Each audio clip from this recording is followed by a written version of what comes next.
Moby Dick, Herman Merville. Chapter 1. Starting a Journey. My name is Ismail. I'm going to tell you the story of my journey I had a few years ago. When I'm broke or want something different, I always look for a ship to sail in the sea. I don't get on a ship where rich people travel, and I don't travel as a cook or a cleaner either. I join the boats as a simple crew. I don't like being ordered by the others. This is a great change in my regular life, as I am not taking orders from someone else. I like giving orders. When the captain tells me to take a brush and clean the floors, I do it, because I know this is the right thing to do. They pay me for this, and I like the smell of the sea and the fresh air of the crazy winds too.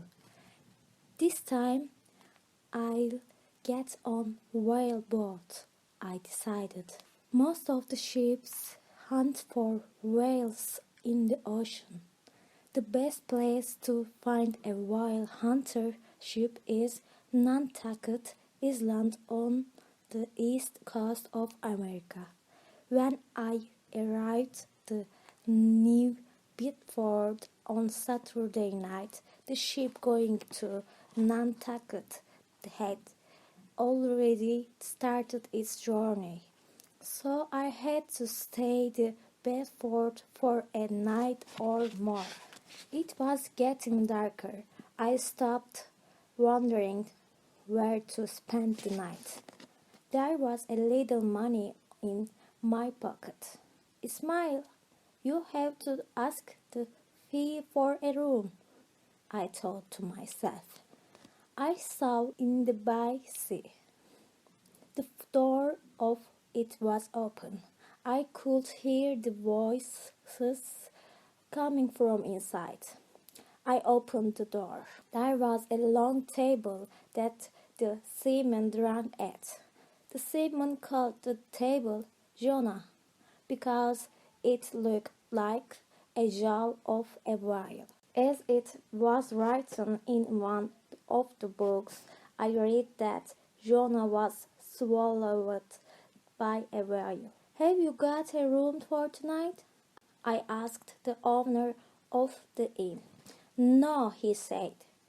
We don't have any vacant room. Then he thought, can you share a bed with another man?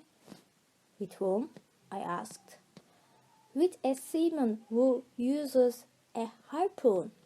By the way, let me tell you what a harpoon is. Okay, I said the man. If you do sleep with him or we have nowhere to stay. I thought about the stormy night outside. Then I said, I have to share a room with a man even if he is a monster. I think so, said the man. Sit down. You'd like dinner, wouldn't you? It will be ready soon afterwards. The innkeeper brought the man and the dinner. It's as cold as the land, I said one of the men. Yes, it is, said the innkeeper. I don't have money to buy wood. I held a teacup to heat my hands. A pudding made with potatoes, sugar, oil, and flour was put on the table.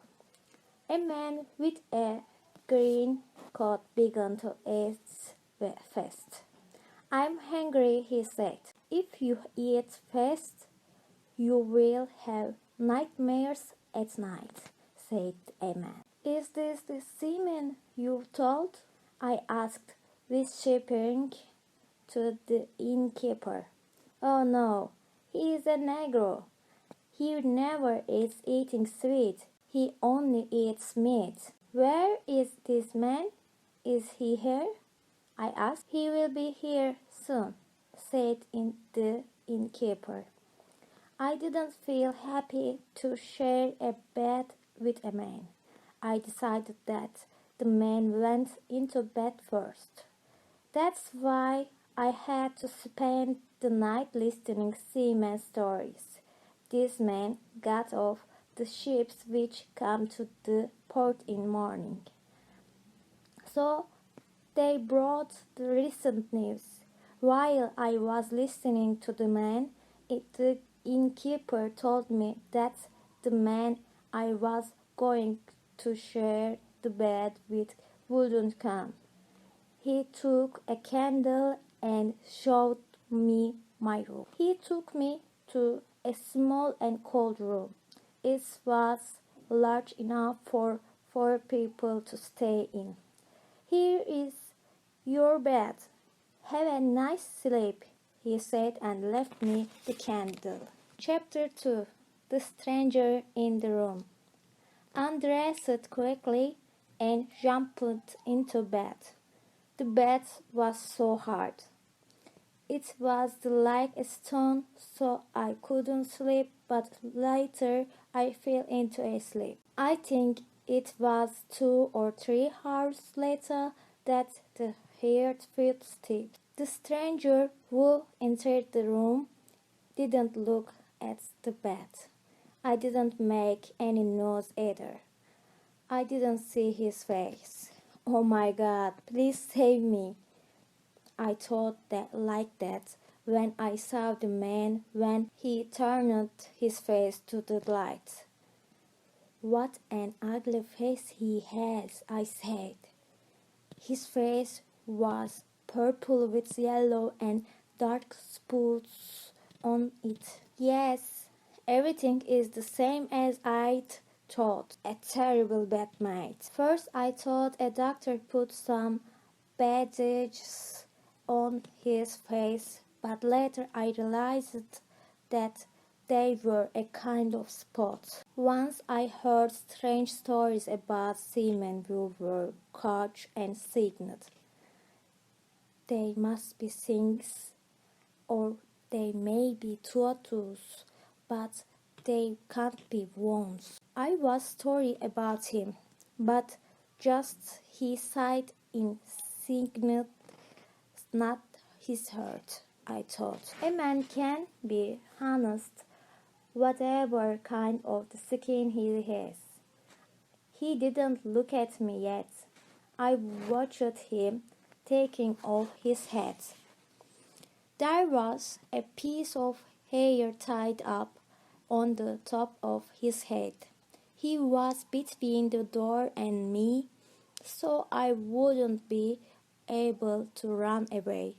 I lay on the bed, shivering because of my fear. He pulled out a wooden statue from his pocket and put it on a table. He put some wood pieces in front of it and at the end he put biscuits on the top of wood. He fired the wood.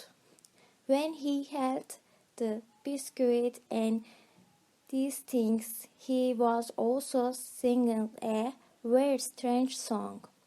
His statue didn't move off. A little later, he put out the fire and put the statue into his pocket. He blew out the candle and got into bed. No, no, no, I cried and rolled to the other side of the bed. He did nothing when I stood up and lit the candle. The innkeeper, "Hey you, please come and save me," I shouted. "Who are you? Tell me or else I will kill you," said the black man. Thank God that an innkeeper heard me and arrived on time. "Don't be afraid," he said, smiling. "His name is King. He is a kind man. There is no need to be afraid of him." The innkeeper was laughing then. "Stop laughing," I shot. "You didn't tell me anything about this man. What's he like? What does he look like?" "You egg," said the innkeeper. "This man will share his bed with you. It's okay?" "Yes," I said, egg. And he lit a pipe and lay on the bed. "Come into bed," said King. He moved his body politely to open a place for me to sleep. I had chance to look at his face in the light. He looks like a kind man, I decided. I've made a lot of noise, I thought. There was no need to be afraid of this man.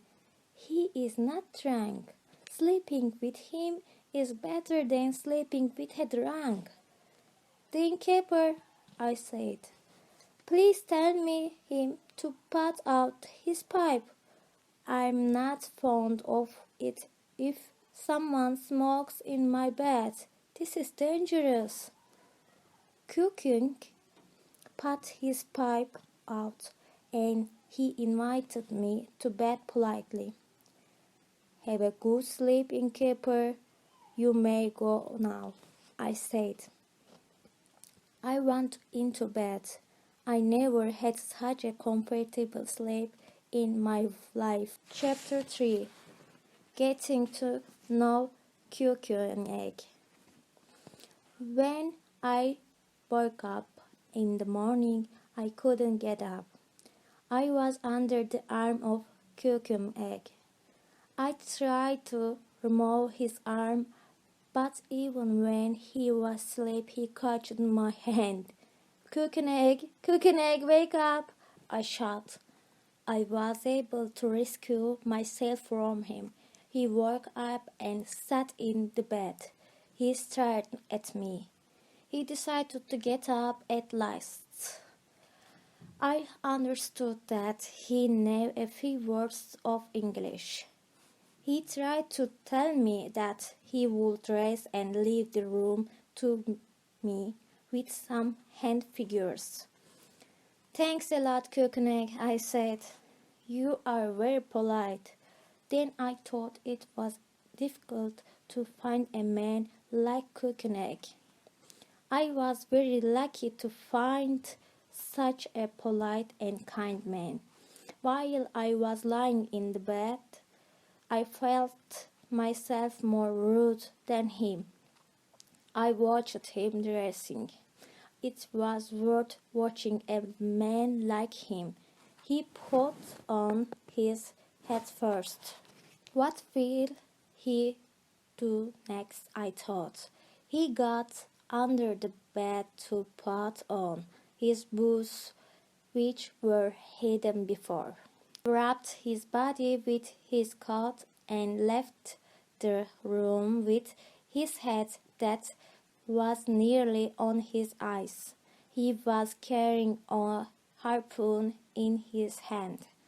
I dressed up and went downstairs quickly. I was greeted by the innkeeper. "Good morning," I said. "You made fun of me last night, didn't you?" I was smiling. It was really a very good joke because I couldn't understand that the man I shared my bed with was a seaman you mentioned until I saw the harpoon in his hand. I smiled because I couldn't accuse him of his joke. A good smile is the best thing a man can own, I thought. Everybody who woke up was coming downstairs. The room was full of men then. Nearly most of them were seamen, and they were wild hunters too. They were brave men. "Breakfast is ready," shouted in the keeper. All of us went to the other room for breakfast. Chapter 4. Kökenek, a real friend. I did nothing but walk along that little fishing village. At night I went back to the inn. Kökenek was sitting by the fire. I was happy to see him again. I sat near him. I tried to treat him friendly because I wanted to talk to him. "Will you let me share your room again tonight?" I asked him. He told me that he was glad to be with me the previous night. "Yes, yes," he said and lighted his pipe. Soon we became friends. He looked as though he liked me. I certainly liked him too. Then he took his money out of his pocket and put it on the table. He wanted to give half of money to me. "This is for you," he said. "No, I can't take your money." "We are sharing," he said, and put into my pocket. "Tell me where you come from," I said. And Kökenek started to tell me with his little English. "My fatherland is called Kokowako. It is an island. My father is the king of the island. As I am his eldest son, I'm a prince." But he wanted to go around the world and know different places. This was not simple because my father wouldn't let me do so. One day a ship came to the island. I saved the captain of that ship and made him accept me to his ship as a crew member. I learned a lot during that journey and I became a useful wild hunter. "What do you intend to do now?" I asked. "I want to turn back to sea."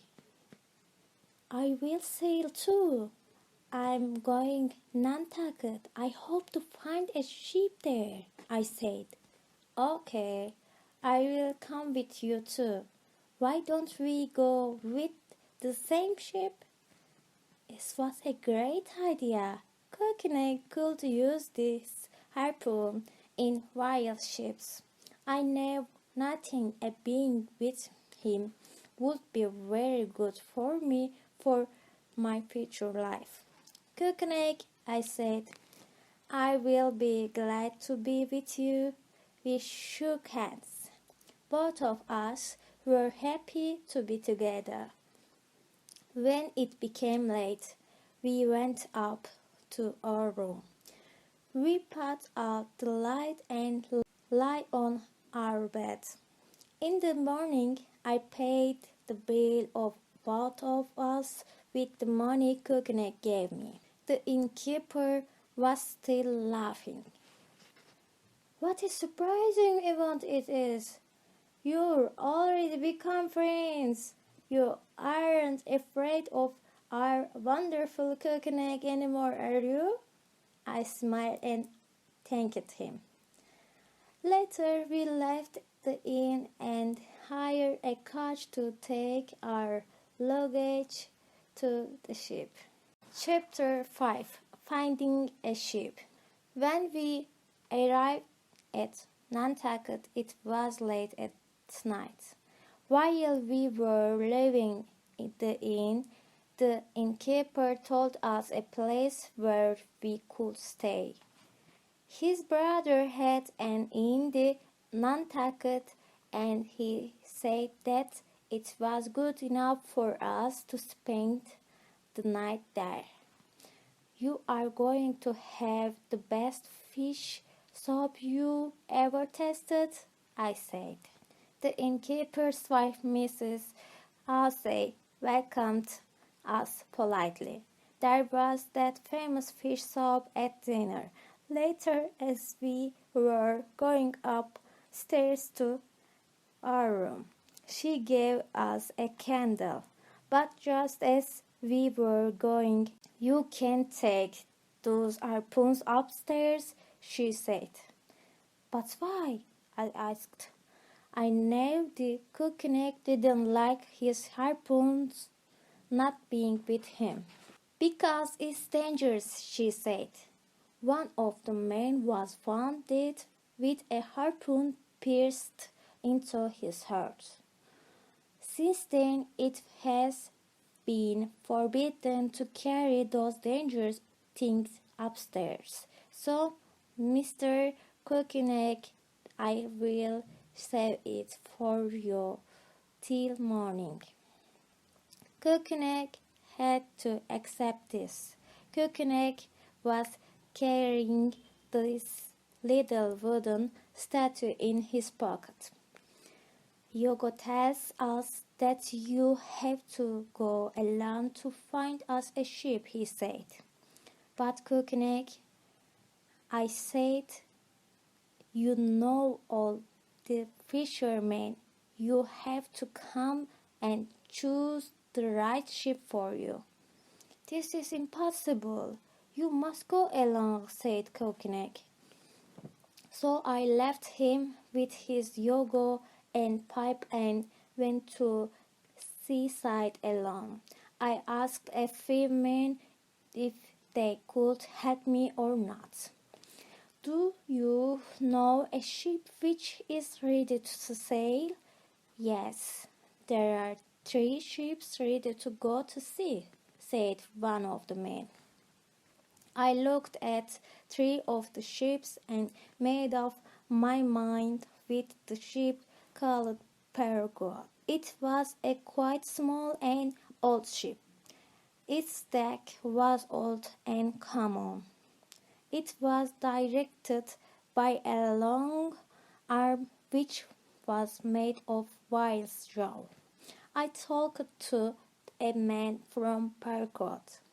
We came to a conclusion about Cookneck and my being the member of the ship. "Where's the captain?" I asked. "Why do you want to see Captain Ahab? We've made you a contract. You belong to this ship from now on." "Yes, but I want to see him." "He doesn't feel okay?" "We don't know what he has exactly. He don't look ill, but he is not healthy at all." The man looked like he didn't want to talk anymore, so I had to stop talking. The next morning I took Cookneck to the ship and introduced him to Mr. Starbuck. Mr. Starbuck was the first man on the ship. "This is my friend," I said to him, showing Cookneck. "He is coming with us too." "Are you good at harpooning?" said Starbuck to Cookneck. "Yes, I had done quite a lot experiments," said Cookneck. The man didn't look pleased. "It was told us the ship would be sailing in a few days. It would be in the sea for 3 years. Before the journey, all the things that would be necessary for us had to be taken to ship. Nothing had to be forgot. While hunting ships were the ones which had more accident than the others and whose goods were more often stolen. Because of this reason, extra things had to be taken." Chapter 6. Meeting the Captain. While they were preparing the ship for the journey, Cookneck and I went to be shipped to see the captain. "When is he coming to the ship?" I asked. The answer was, "He is getting better. He will be here soon." I was not very happy to start a journey before seeing the captain, but what could I do? Before settling for the journey, Mr. Starbuck called us. I liked that man very much because he was a rather calm and brave man. He pointed at one of the boats on the ship with his finger. These were the boats which were put into the sea when a whale was seen. "This is my boat," he said. "There is nobody in my boat who is not afraid to whale." The one who is not afraid of a whale is a big fool. Just the fools aren't afraid of whales. Then he called Cockneck. "Cockneck, come here. I've heard that you are good at harpooning. You are going to be my man and in my boat." I had the honor of my friends being chosen for his boat. He was the first man who was in charge of the boat that was put into sea for hunting. There were two dirty men who had boots too. Their names were Strap and Flask. The dirty men chose their own men for their boots. The other two seamen who were good at harpooning was Tashego and Dago. Tashego was an Indian. Dago was as black as coal. Cookneck and I woke up very early in the morning, and when we arrived near the ship, it was still dark. I was surprised when I heard the footsteps running in front of us.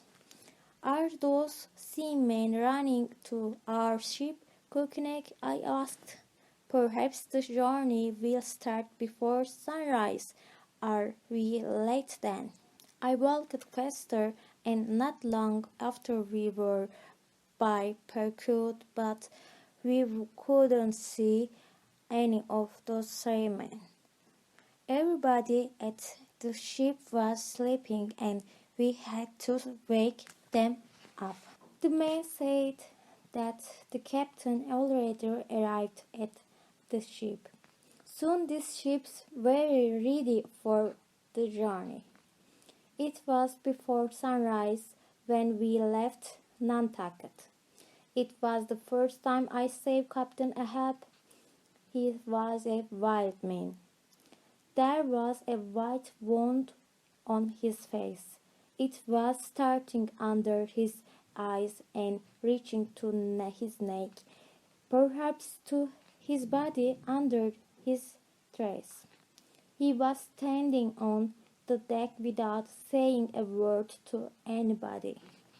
He had lost one of his legs, but he was standing on a leg which was made of a whalebone. All the men were a Percut deck. They were standing still in front of him. There was golden money in his hand.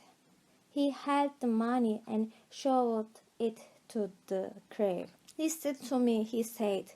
"The one who sees the white whale will be rewarded with this money."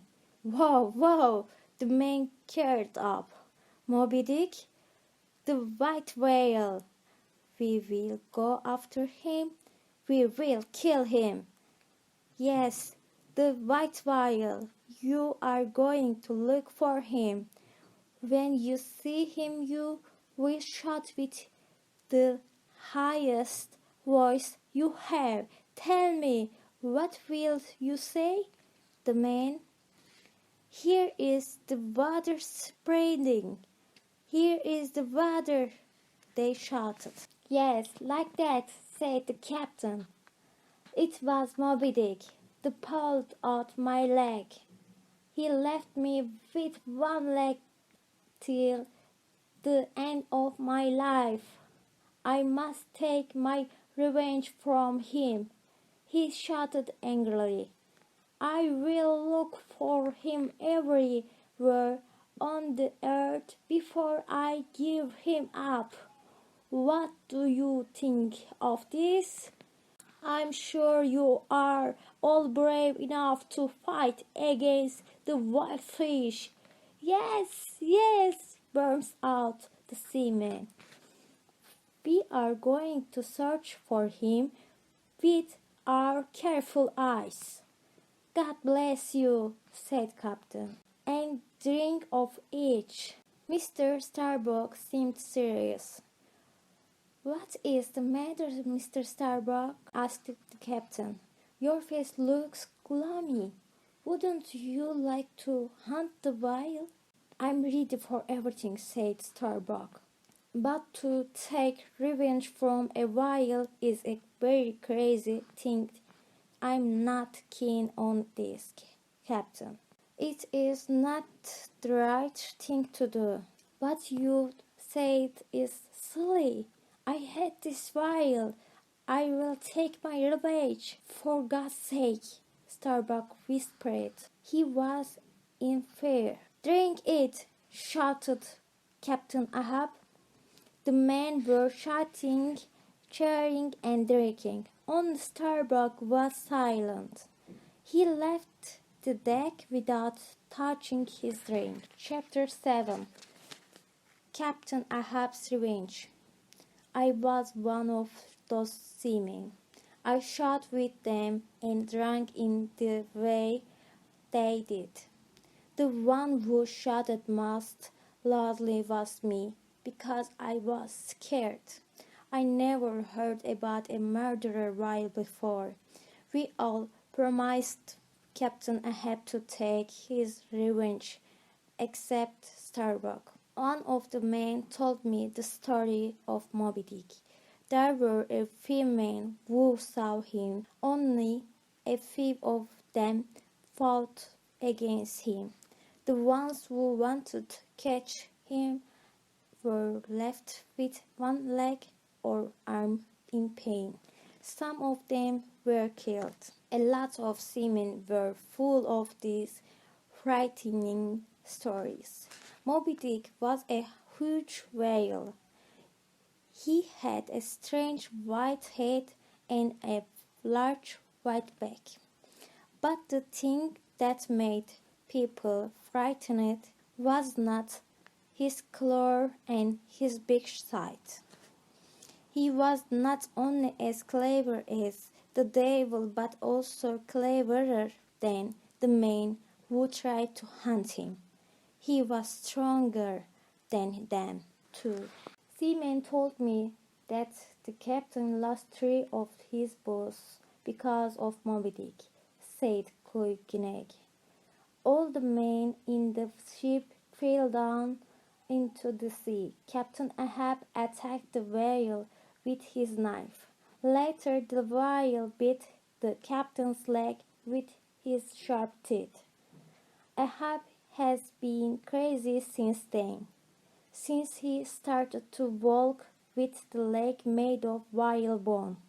He has been trying to find him and kill him. It was a few weeks